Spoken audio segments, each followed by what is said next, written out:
খণ্ডন ভব বন্ধন জগ বন্দন বন্দে তোমায়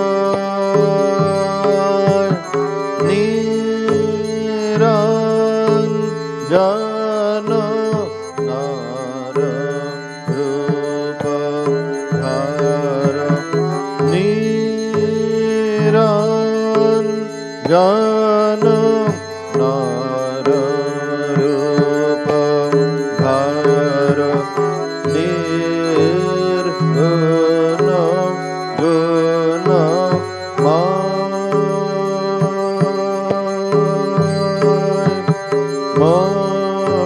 মোচন অঘভূষণ জগভূষণ চিদ্ঘন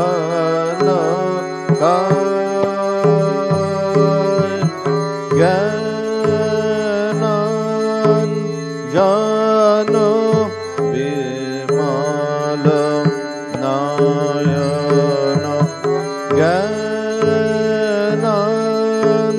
জ্ঞানাঞ্জন বিমল নয়ন বিখানে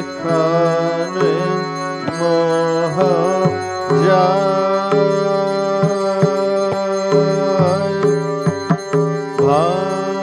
ভাষার ভাব সাগর চির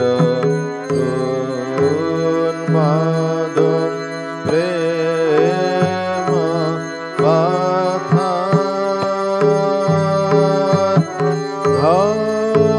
ভক্তার জন যুগল চরণ ভক্তার জন যুগল চরণ তারণ ঘব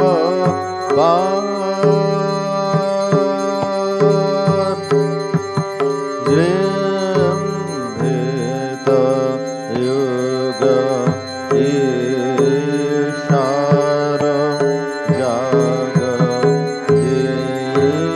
জগদীশ্বর যোগ সহায়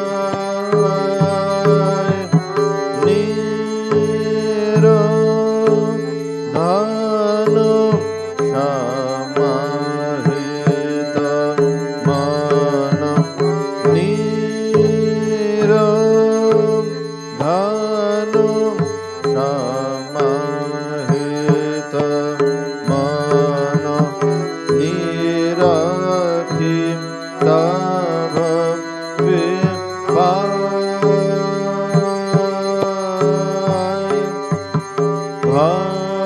ভঞ্জন দুঃখ গঞ্জন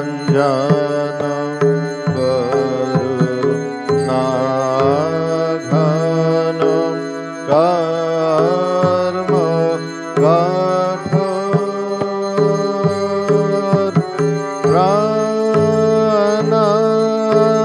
প্রাণার্পণ জগত তারণ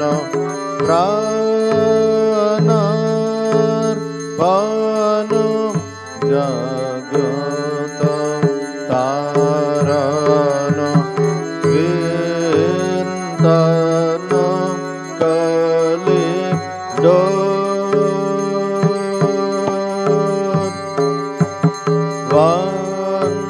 বাঞ্ছন কাম কাঞ্চন অতি নিন্দিত ইন্দ্রিয় রাগ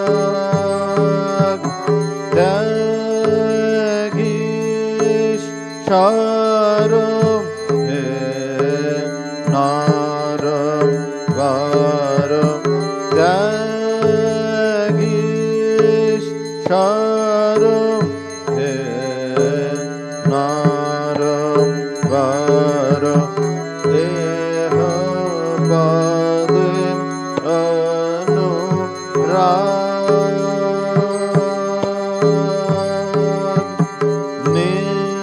Nirbhaya Gatam Shanshaya Drira Nishchaya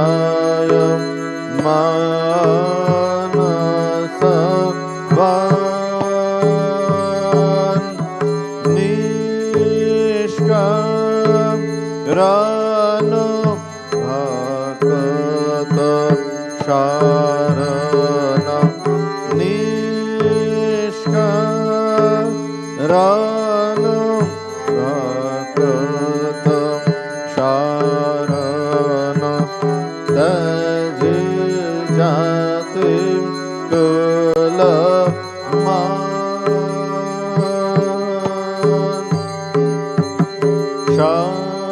Shampada Tava Sri Pada Bhava Goshpadam Vari Yathai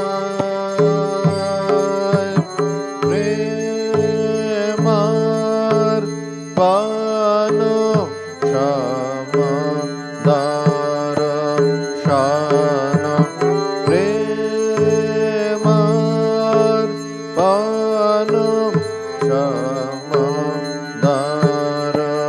Shana Jaga Janam Dukha Jai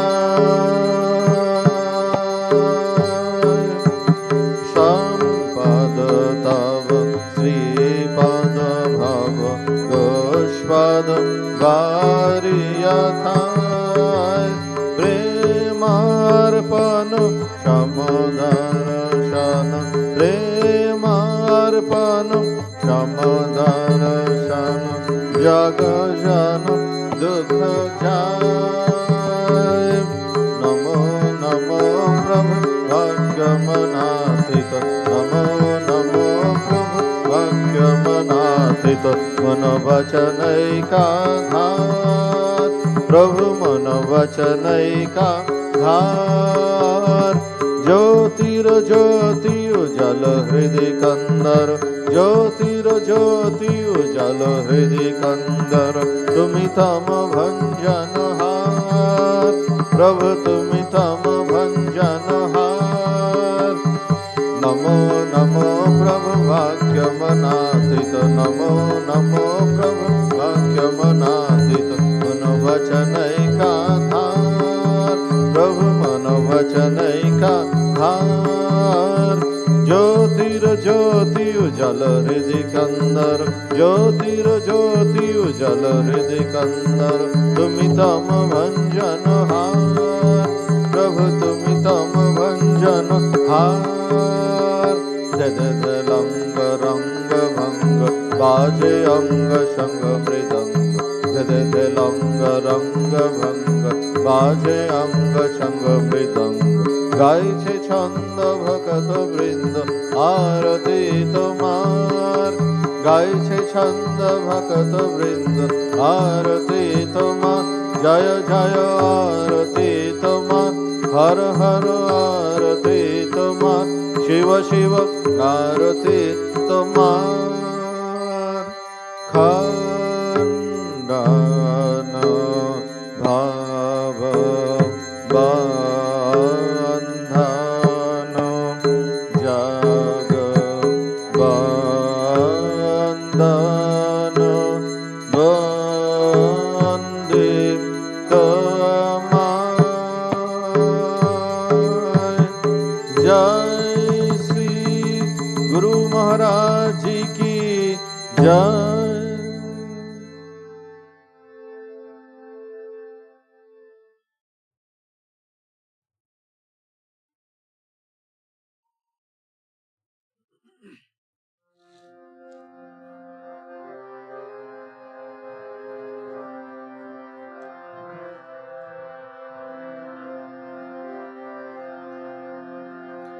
ॐ ह्रीं ऋतं त्वमचलो गुणजित् गुणेभ्यः नक्तं दिवं सकरुणं तव पादपद्मं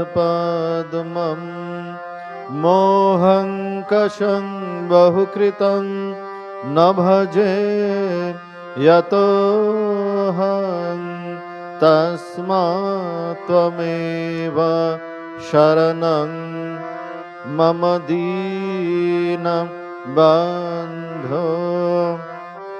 भक्तिर्भगश्च भजनं भवभेदकारीं गच्छन्तलं सुविपुलं गमनाय तत्त्वं वक्तुधृतोऽपि हृदये न मे भाति किञ्चित् तस्मात् त्वमेव शरणं मम दीनबन्धो तेजस्तरन्ति तरसां त्वयि तृप्त तृष्णां रागे कृते ऋतपथे त्वयं कुहकान्तकारीं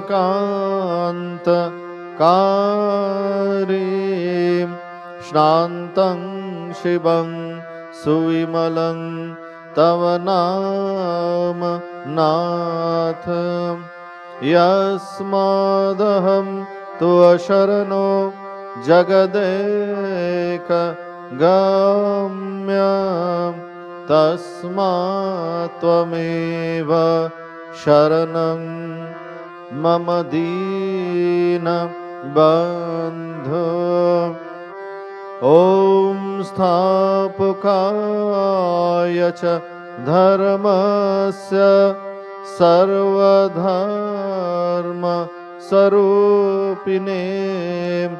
अवतार वरिष्ठाय रामकृष्णाय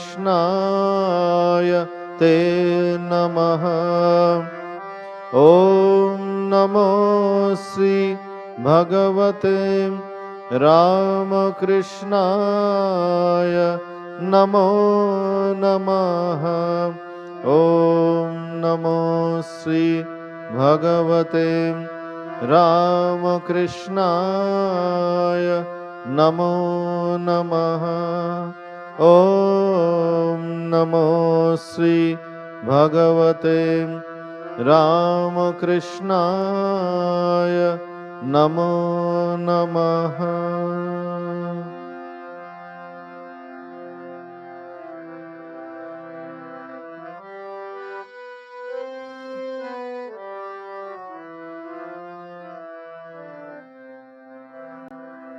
ॐ सर्वमङ्गल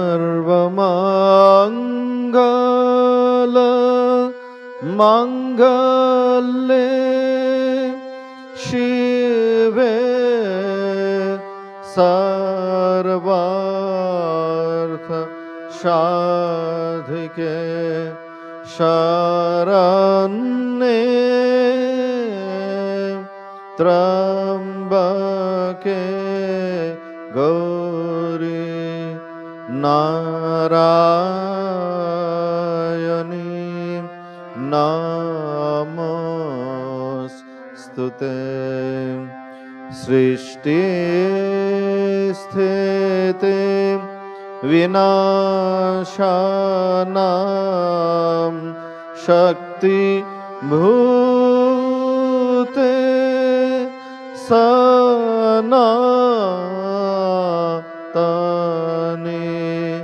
गुणाश्रये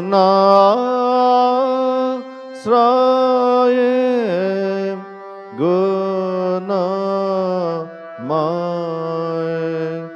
नारायणी नमोस्तुते।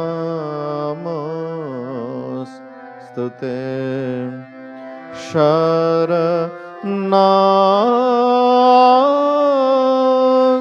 gato dinarto paritrana parayane sarvas sharati hare devi narayani namostute jayana rayani namostute jayana rayani namostute jayana rayani namostute Jayo Narayani Namostute.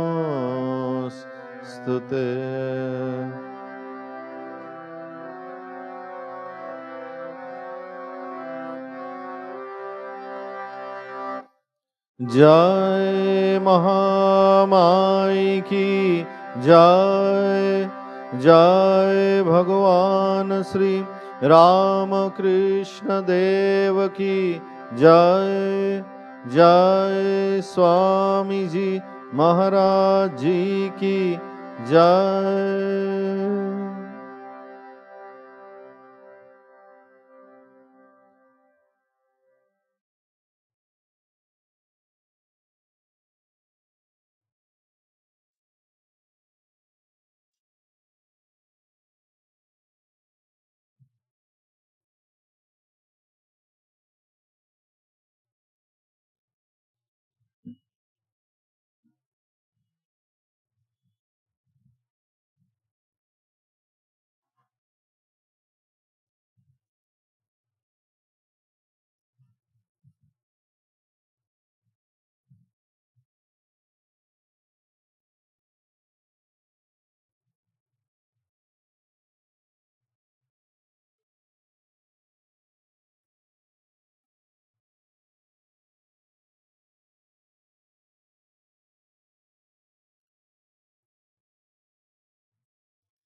शुरू करो। नमस्कार। आज हम सबका बहुत खुशी की बात यह है कि हमारे बीच रामकृष्ण संघ के प्रवीण एवं पंडित स्वामी जी, स्वामी तत्वमायानंद जी उपस्थित हुए हैं। स्वामी तत्वमायानंद जी अभी अमेरिका में अवस्थित सैन फ्रांसिस्को सेंटर के अध्यक्ष है, मिनिस्टर इन चार्ज। ये सेंटर स्वामी विवेकानंद जी सन 19वीं शताब्दी में शुरू किए थे। स्वामी जी बहुत बड़े वक्ता भी है और उनका संस्कृत एवं भारतीय दर्शन शास्त्र के ऊपर उनका गंभीर ज्ञान है। भारतीय दर्शन शास्त्र के अंदर वेदांत शास्त्र में उनका व्याख्यान सुप्रसिद्ध है। स्वामी जी सन 1978 में चेन्नई मठ में ज्वाइन किए थे। फिर सन 1990 में उनका संन्यास दीक्षा हुआ। चेन्नई आश्रम के सिवा वो चेरापूंजी में वो थे। चेरापूंजी में आप सबको पता है बहुत सारे स्कूल है। स्वामी जी उधर स्कूल के हेडमास्टर थे। इसके बाद हमारे संघ के पब्लिकेशन सेंटर अद्वैत आश्रम कोलकाता में स्वामी जी बहुत दिन थे। इसके बाद स्वामी जी त्रिशूर आश्रम गए। त्रिशूर में मलयालम पब्लिकेशन जो मैगजीन है प्रबुद्ध केरलम, स्वामी जी उनका एडिटर थे। स्वामी जी सन 2012 साल में अमेरिका गए। 2012 में जाने के पहले वो ब्रह्मचारी ट्रेनिंग सेंटर के आचार्य थे। हम जब ट्रेनिंग सेंटर गए थे तो स्वामी जी हम सबका क्लास लेते थे, आचार्य शास्त्र व्याख्यान करते थे। इवन मैं जब त्रिशूर में था उस समय स्वामी जी उस समय उधर थे और हम सब छोटे ब्रह्मचारियों को ये आध्यात्म रास्ते में आगे जाने के लिए साधन मार्ग बताते थे एवं हम सबको प्रोत्साहित करते थे। तो स्वामी जी आज defining our Indian identity Swami Vivekananda perspective, इस विषय के ऊपर स्वामी जी विचार रखेंगे। Swami ji.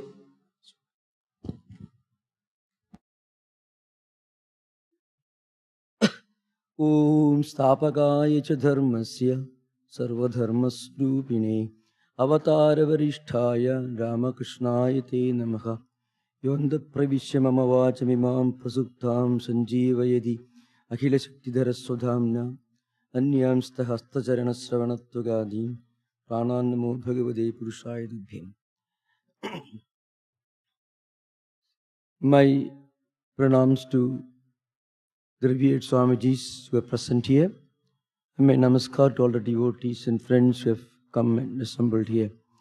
Actually, this topic has something to do with my own personal experience. I've been living in what you call Silicon Valley in San Francisco for the last almost 13 years.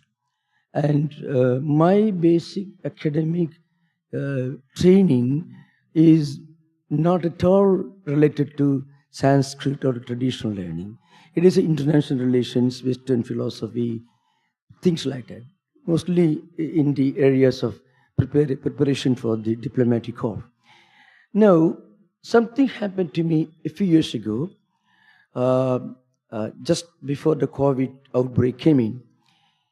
One of our professors, who has written an article in the book that we published as part of the commemoration volume of the rededication of the first Hindu temple in San Francisco.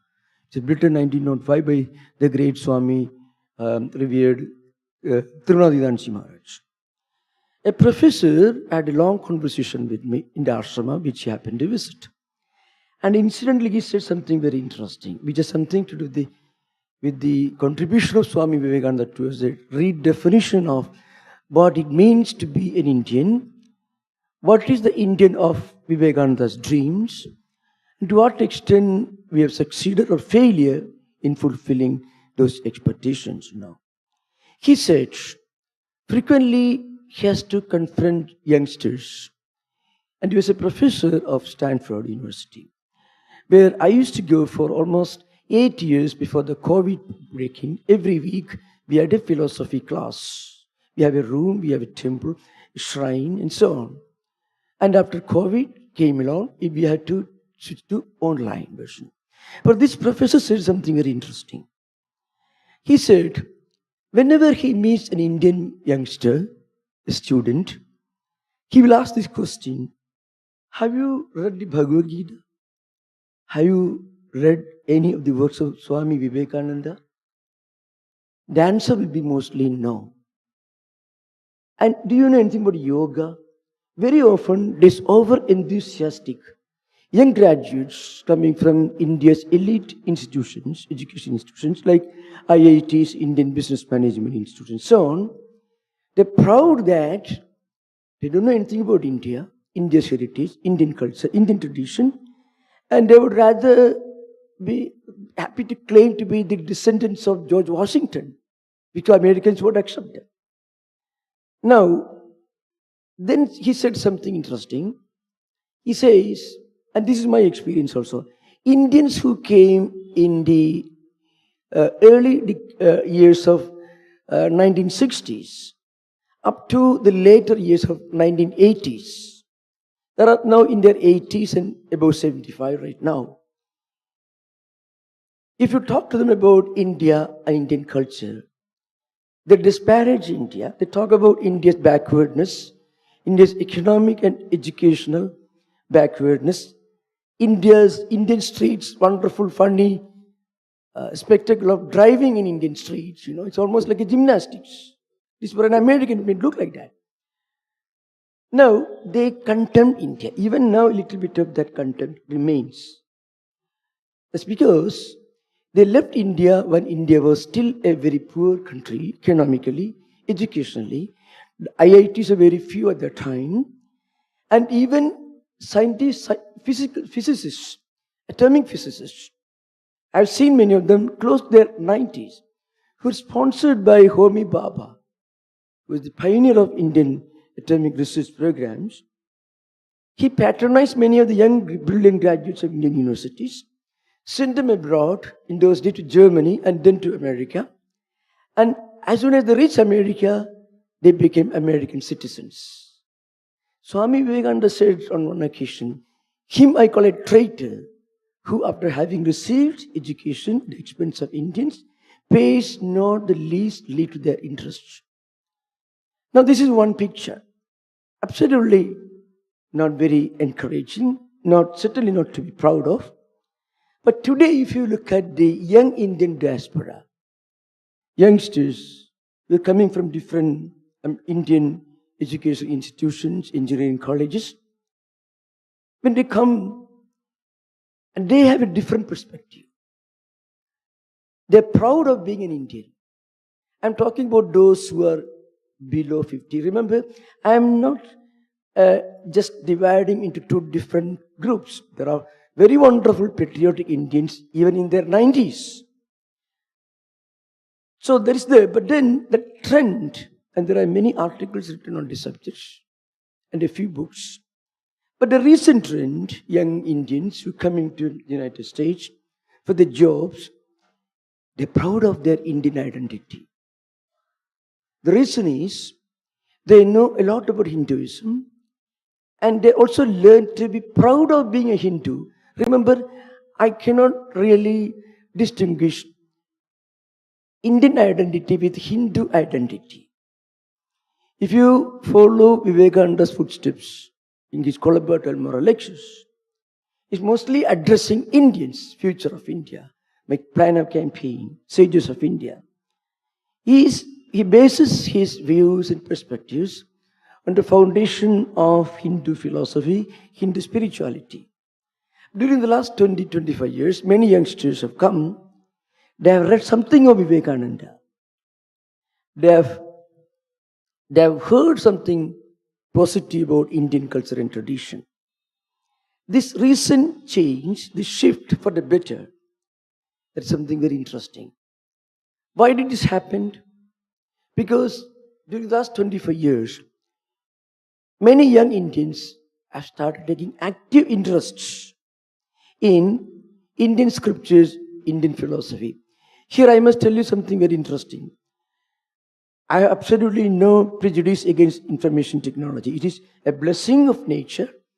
It is certainly a very great positive, game-changing innovation which has made our life better, more comfortable. But information technology tends to make you superficial. So many of these American academics will tell you, see, Indian youngsters, they read English books, but Swami Vivekananda also insisted it's not enough to read English books, but they also should know some acquaintance with the original writings in Sanskrit. So, on one occasion, Swamiji mentioned, what we need today is a harmonious blending of the best elements of Western culture and the best elements of India's spiritual heritage. What are the best elements of Western culture Swamiji had in mind? Today you cannot clearly say it is Western because you find it more of it in Japan, which is not a Western country. So what Vivekananda meant by the Occidental, the positive values, remember only the positive values, not the negative values, of Occidental culture is organizational efficiency, leadership skill, dignity of labor, punctuality, professionalism, innovation, and a scientific temper, constant effort to go forward, and an ability to come together for a common cause, for a higher goal. This is an area where Indians have to sit at the feet of the Westerners. We have everything else, Our Indian youngsters are now leading many of the top companies in the Silicon Valley, where I'm coming from. And many of them do have connections. Every year, we used to have online programs organized by the Indian Consulate Office in San Francisco. Young entrepreneurs, remember, below 30, in their late 20s, they are as good as Bill Gates. They are not as big in terms of economic turnout or the size of the company.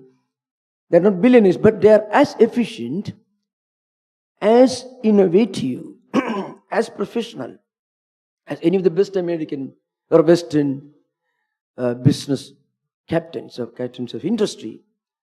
But they also have a sense of their Indian identity. What are the positive aspects of Indian identity? In modern times, Swamiji said this more than 120, 30 years ago. Swamiji didn't want us to read today's world through what he wrote 120, 30 years ago. He wanted us to be innovative, to learn more, and to reinterpret. So, there are certain great aspects of Indian culture. Family values, sanctity and sacredness of the institution of marriage, and then a sense of politeness and humility. Many of these great things which consider treasure house of Indian heritage. That could be the casualty if Indians blindly follow the Western values.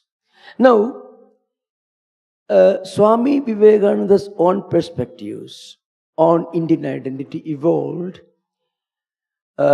during his travels from Colombo to Almora.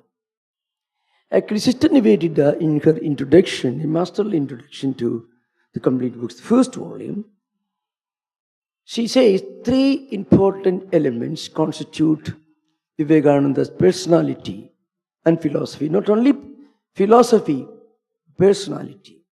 And that has something to do with what we ought to try to become. That has something to do with Vivekananda's own idea of a archetypal role model Indian. But the definition of Indian identity. So Sister Nivedita writes, Guru, motherland, and Eastern and Western education.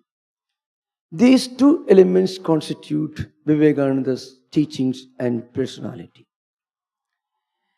Guru, in a way, corresponds to Swamiji's training under Sri Ramakrishna for more than 6 years as a disciple. Swamiji imbibed the essence of Indian culture and tradition and became its modern champion.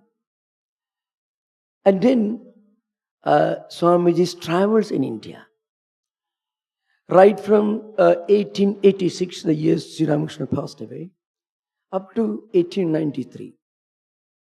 Swamiji traveled all over India as a parivrajaka. At that time, he came across many Indians. What were Indians Swamiji discovered, found out at that time? Not the proud Indians. Every educated Indian coming from any of the important presidency institutions like Bombay, Calcutta and Madras presidencies, the elite colleges and universities. They were deliberately taught to feel ashamed of their Indian identity, to feel apologetic about being a Hindu, to look down upon everything. You can remember one of Sri Ramakrishna's one of his greatest household disciples, Keshav Chandra Sen, even had a Queen Victoria's picture right at the sitting room of his own building. That shows, and that is true all over India, especially among the so-called elite people. And unfortunately, what happened was, all these youngsters, their aspiration was somehow to study in these presidency institutions and then go abroad, which was not possible till the beginning of 20th century, to go to London, to go to Inner Temple to become a lawyer, barrister, or maybe an ICS officer. Even this Aravinda Ghosh himself was a classical example. His father didn't want him to learn this vulgar Indian values and send him to England. And he almost was trained to become some kind of a member of the House of Lords. Later he became, of course, a great patriot and he became sage. That's a different story. But the story tells you something about the kind of Indians the Swamiji came across. They did not know anything about India's culture and tradition. They did not know that India produced not only the greatest philosophers like Shankaracharya, Buddha, Sri Krishna, Rama, and Ramakrishna, Sri Ramakrishna, modern time, including Vivekananda, our own times. And even to our own times, India continues to produce sages and mystics. Not only that, India also produced great scientists, artists, musicians. In the Bay Area, you find great art academies where hundreds of Americans are learning classical Indian music, both Hindustani and also southern schools of classical music. Dance form, tabla, all that you find. Zakir Hussain is running a tabla academy, the music academy where Americans are learning all this. Now the point is, this is India's culture. The temple architecture that we use today is a continuation of the ancient temples that India built 3,000 years ago. How the Egyptians built the ancient pyramids, we don't know. But our tradition, our technology, our heritage continues to flow as an unbroken succession. Indians whom Swamiji had the misfortune to confront did not know anything of this. They were educated to speak a British accent, tried to aspire to be somebody like a House of Lords, including a first Prime Minister himself was not an exception to this actually, unfortunately. So, Vivekananda had a different perspective as to what it means to be an Indian.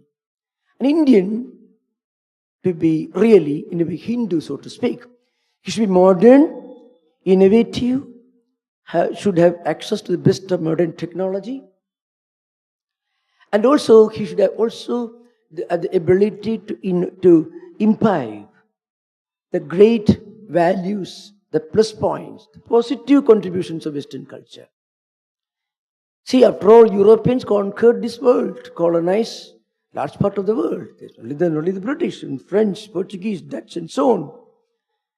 They were colonizers, they were exploiters, absolutely no doubt. But they had certain efficiency with which they could do this. Of course, a lot of crookedness, wickedness, cruelty, no doubt about it. But if you read the histories of the battles in India. British, where the battle between Marathas and British, the Sikhs and British, the Gurkhas and British. The British used Gurkhas and Rajputs to crush the first independent mutiny, 1857. That was Sri Ramakrishna was living in Calcutta at that time. The mutiny broke out Barakpur. So, they had this efficiency to get things done.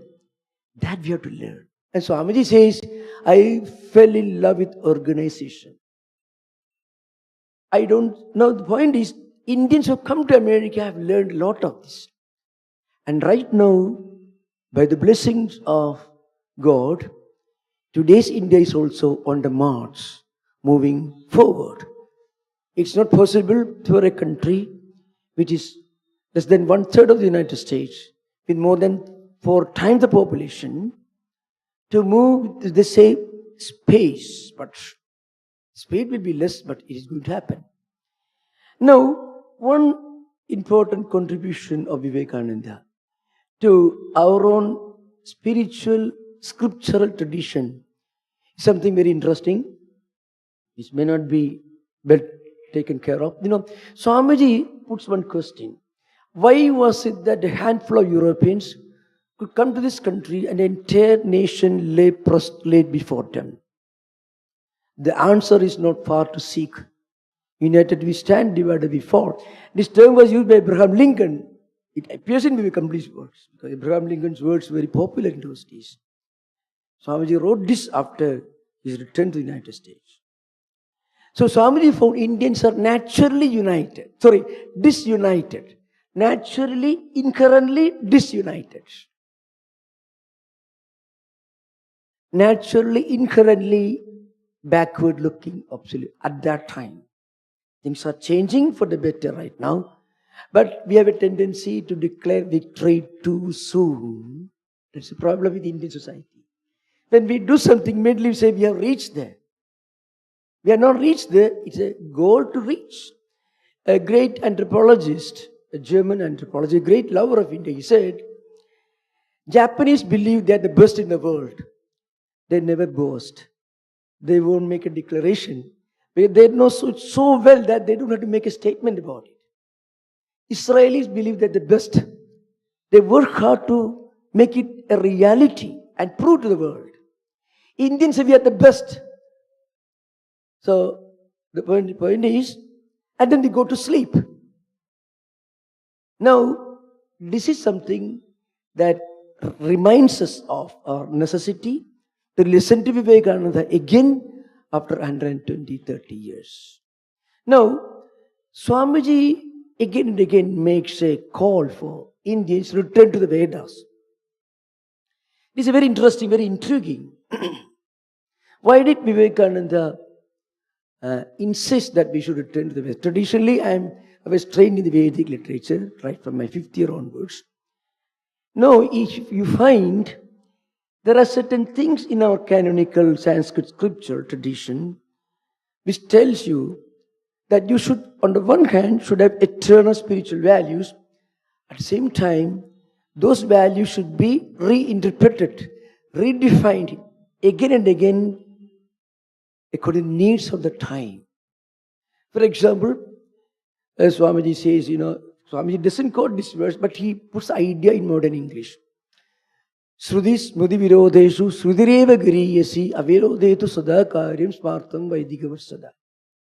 Shrudhi smudhi puraneshu virodeshu parasparam purvam beliyasad idi nyaya vido vidahu.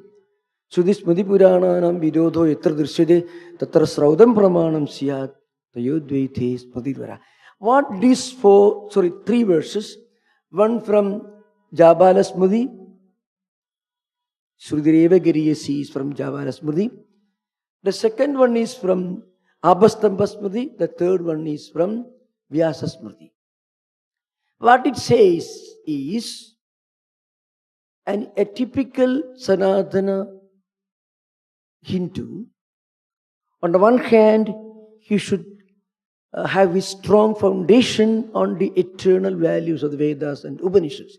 Vedanta, which Swamiji himself preached. He said, I have taught nothing but the Upanishads. They're eternal. They talk about some higher transcendental spiritual goal. But at the same time, those Shruti values, Vedic values, Upanishadic values, or Vedantic values had to be implemented in different times, in different places, in different locations within India by redefining, by changing the emphasis. This is what Swamiji means.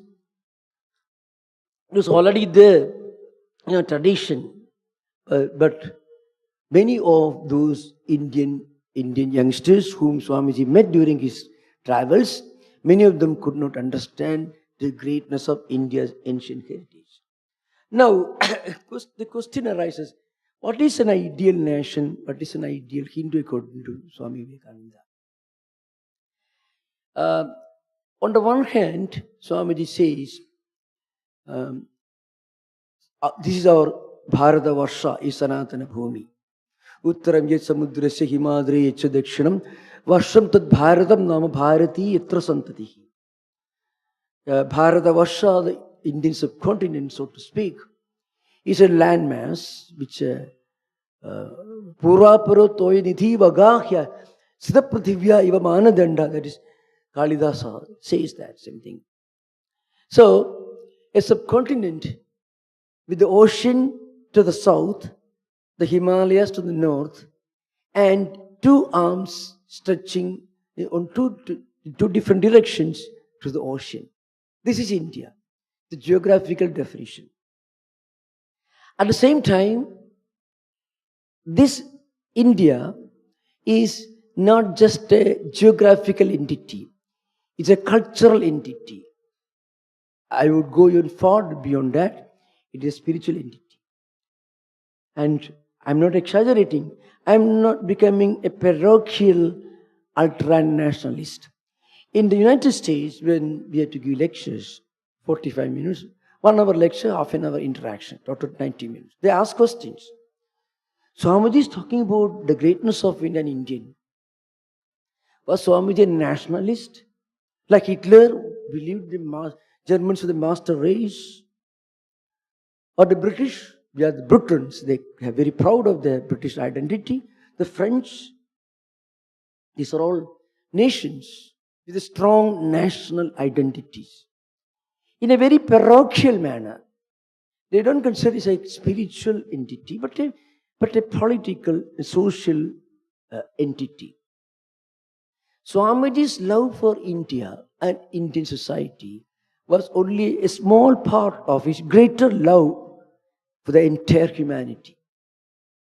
This is a very important. Often it took a long time for me to convince many young American academics. When you quote Vivekananda, and then you have to remember, why did Swamiji concern so much about it? You have to remember, so it took a monk to remind Indians about the need to become economically prosperous. A monk is an all-renouncing monk. Long beard, begging bowl, rags, wearing rags, going all over the place, begging his food. The archetypal idea of a monk. The greatest monk of our own times had to tell Indians that poverty is not spirituality. Economic weakness is not austerity. Turning your face opposite direction, ignoring the problems of society around us is not spirituality. Atmano mokshartham jagat hidaya. So jagat hida is an integral part of Atmana moksha. Now, if you look at some of the writings of Swami Vivekananda, or also Colombo Dalmora lectures, also you find Swamiji talks about the need for India's industrial expansion, bringing in the blessings of science and technology to increase food production. And he also says today's education is only meant to produce clerks. Clerks means Indians were not even allowed to become magistrates in those times. Maybe just started. They were not allowed to become collectors. They were not allowed to become senior officers in the police force. Their main aspiration was to become a clerk. Swamiji says that. So, the point is, we have to make our country great. And for that, it's not enough to be proud of and to know a lot about our spiritual heritage. Spirituality will not feed the people with the food they need. It took a monk to remind Indians the archetypal Indian problem. You can see in the United States, in the early books, they used to mock at India's Hindu growth rate, 3.2%. Till this was mostly the case in the 70s and 60s, when this bank nationalization, this socialism, no foreign direct investment, no education, the total economic stagnation in the name of imported political diseases. So, the point is, Vivekananda said, and then be proud of it. The typical archetypal Hindu belief that if you eat very little food, physically if you're weak, mentally also naturally sometimes very weak, ignoring modern education, considering doing business as something worldly activity. Not now, at that time. Swamiji corrected this. Like a physician, doctor treats a patient, Swamiji gives some very high doses of antibiotic trip, so to speak. Swamiji talks about, even during his conversation, Swami Shishya Sambodh, Sarachandra Chakravarti, he mocks at this youngster. He was a very affectionate disciple of Swamiji. When he talks about things which are certainly not realistic, Swamiji says, you have to become economically strong, physically strong, and just doing, will you believe me? Swamiji uses very strong language, even against the bhajan parties, kirtan, and singing. And then poverty is great. If you are poor, you are wonderful. If you are economically and educationally backward, you are wonderful. It took a monk to tell Indians that without material progress, India will not become a strong nation. And an Indian should, on the one hand, should have the best of modern education. At the same time, his support and foundation should be on India's own eternal nation, eternal values. This is something that is unique in Vivekananda. Another very important thing that you find in Swamiji's teachings is very interesting. He talks about the problems of superstition. He talks about why, in one context, Swami Shishya Sambodh, Sarachandra Chakravarti asked Swamiji something about this. Swamiji, what is the use of learning the Vedas?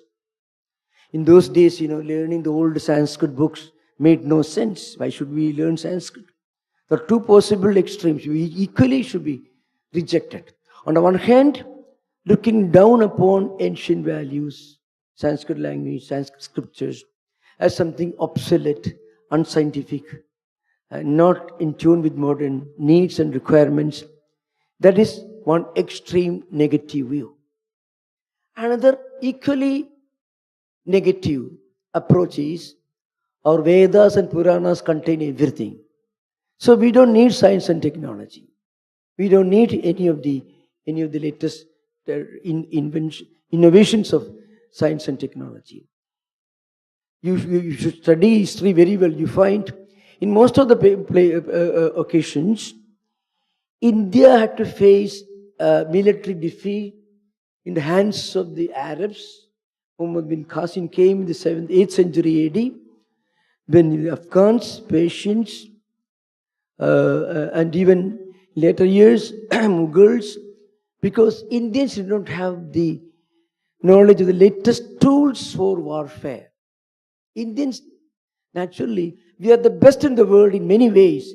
In human skill, in bravery, in courage, in many of these values, Indians are the best of the best.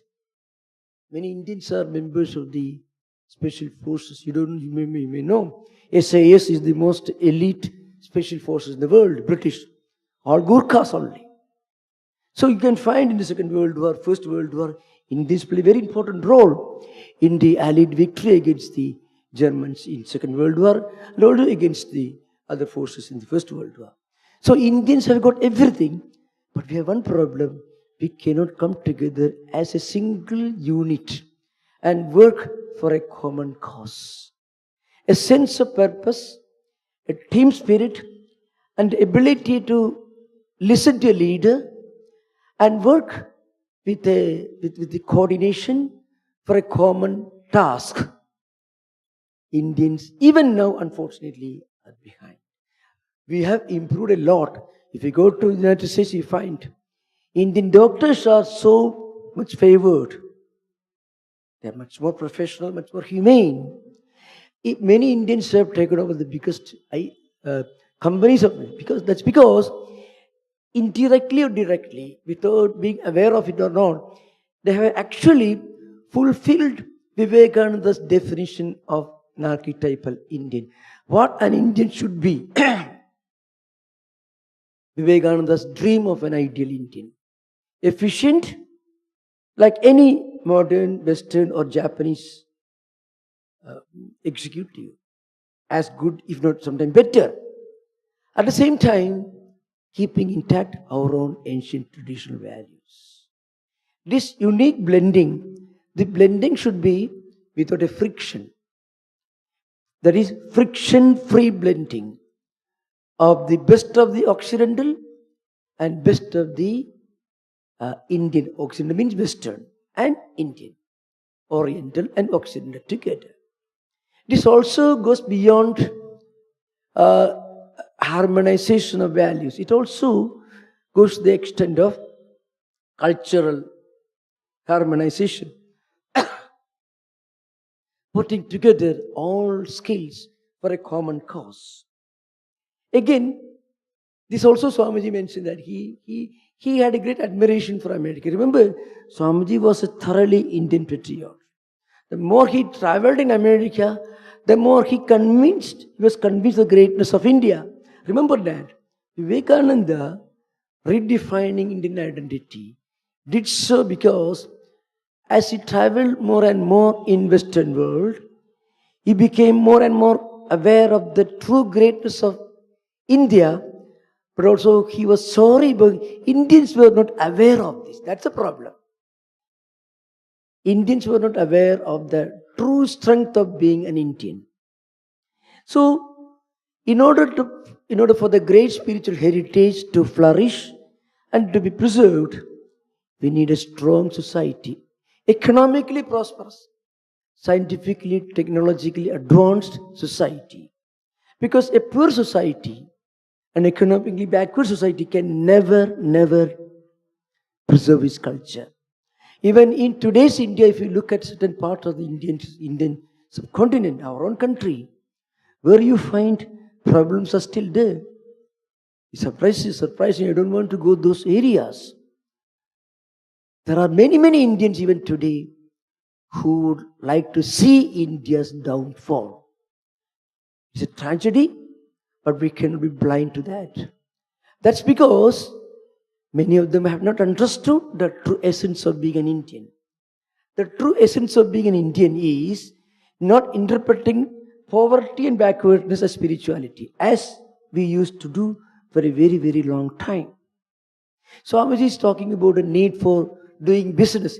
His words of praise for the textile weavers of East Bengal, for the coppersmiths, and for the trade guilds of many parts of Central India. You find Swamiji talking in high praises about some of these hidden skills of ancient Indian society, but to put them under the umbrella of a modern organizational structure with a proper work ethic, industrial infrastructure, that we needed to be reminded of by a monk called Vivekananda. You can imagine, in Indian history, It was a monk who told Indians, don't think poverty is a great thing. Don't think physical weakness is spirituality. It's very interesting. And in this process, Swamiji sometimes used very strong rhetoric. Kirtan party, wherever you find Kirtan parties, use the whip left and right. Terrible on the face of it. But it's a deep implication.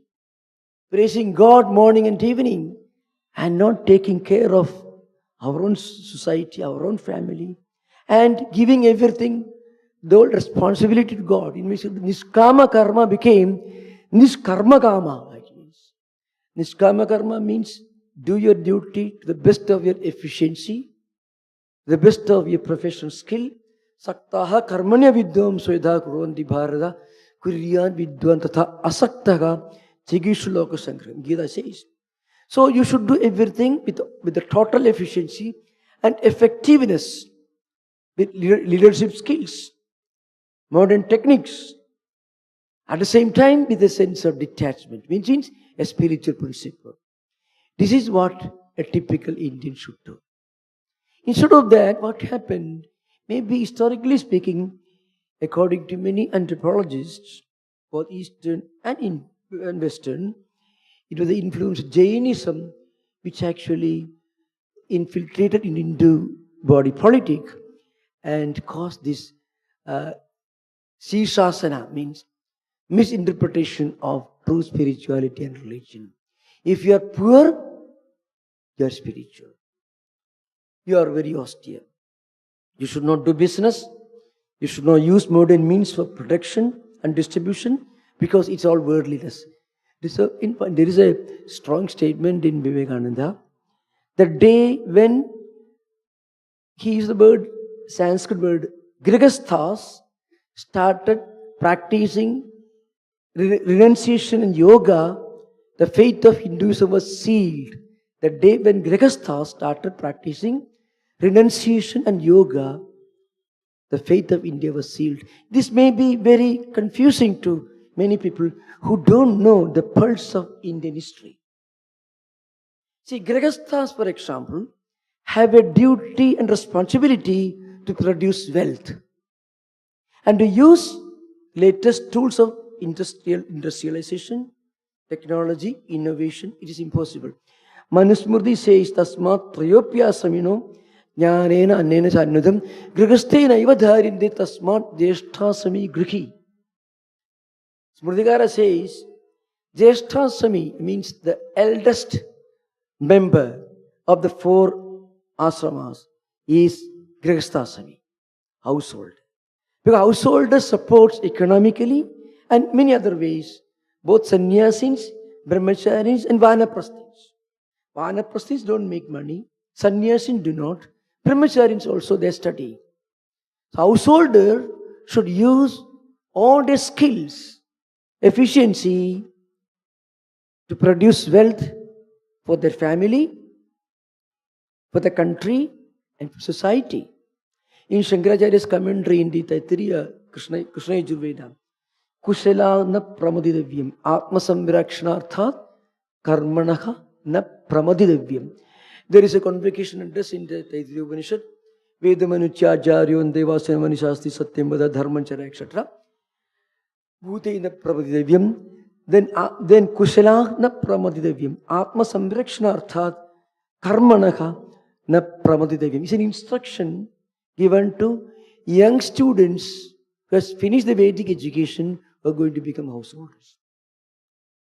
You should not be indifferent or lazy or unattentive in taking care of your own needs, society's needs and the family's needs. So, strong determination, modern outlook and the ability to use the latest evolving, emerging technologies for the good of society, for economic expansion, industrial expansion, scientific, technological innovation. This is necessary if Indian spirituality had to be preserved. Without a strong, economically advanced society, no dharma, no samskara, no spirituality can live for a long time, especially in modern times.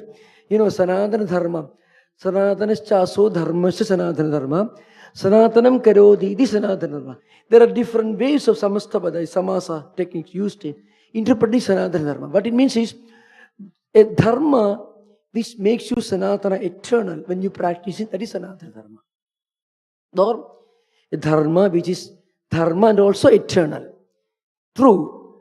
But in modern times, Swamiji had to come in 19th century and tell us, don't think poverty is a great thing. You can imagine, Sri Ramakrishna himself did this. He inaugurated this process. Hazra was sitting in Dakshineshwar. He had his family, his wife, children, parents at home. And he was sitting on his tiger skin, pretending to meditate.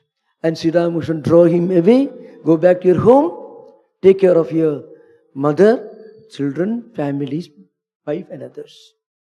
So, point is, Swamiji says, the day when Grihastha started practicing yoga and renunciation, what is the secret of the statement? Swami Vivekananda must have understood.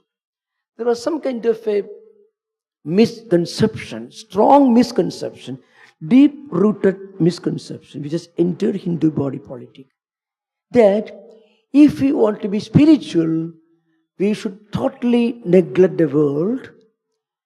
We should totally ignore all worldly obligations.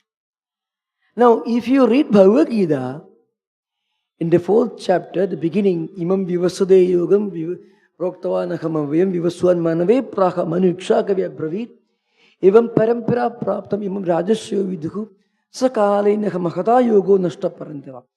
The Rajashi Shabda is defined by Shankaracharya. Rajanascha Rishayescha Rajashaya. Who is a Rajashi? Is a king when it comes to organizational efficiency, when it comes to professionalism, prosperity, vigor and dynamism. At the same time, he is a sage when it comes to spiritual wisdom. So, according to another commentator, it says, Rajyatvam Aishwarya Sambhati Rashitvam Tasyaha Sukshmartha Dasana Kshamatvam. Rajyatvam means material prosperity. Rishitva means the ability to see the subtle nature, the subtle aspect of Rajyatva means it is not everlasting. So, spiritual wisdom combined with material efficiency. If you can combine, let us say, the professionalism of an archetypal Western, I don't say Western because Swamiji is the Western. There is a reason for it.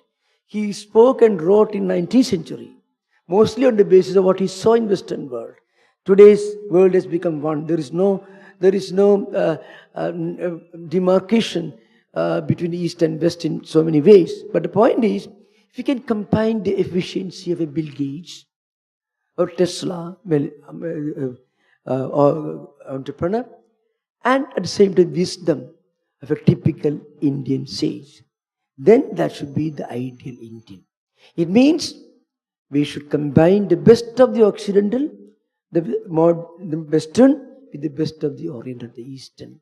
Then India and Indian will become economically prosperous, efficient. At the same time, he will not forget his own roots.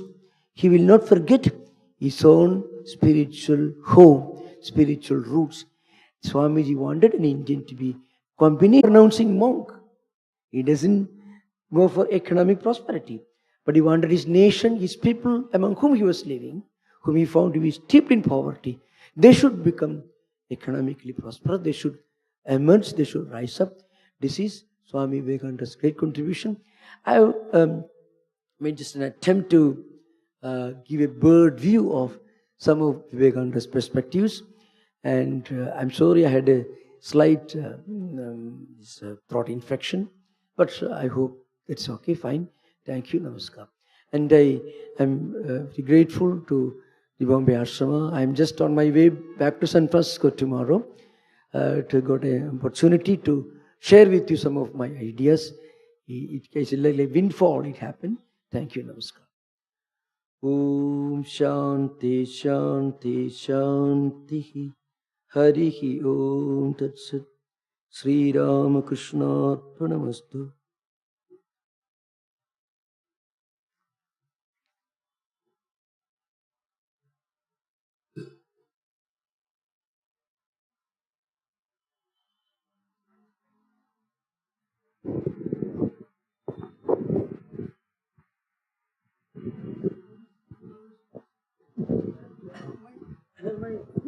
Yes.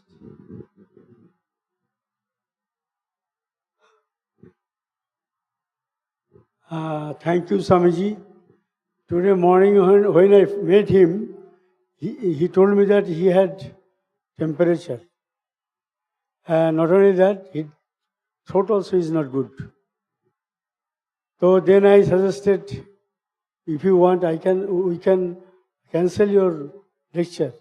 So he vehemently protested. No, I will give lecture. So now it is, I think, 50 minutes. He gave lecture. So we are very grateful to him. From my side, on behalf of our ashrama, our brother monks, on behalf of devotees, I convey our gratitude to him. And we shall request him, whenever you come to India, please come to our Mumbai ashram, stay a few days here and give lecture. This is my request to him. Thank you so much.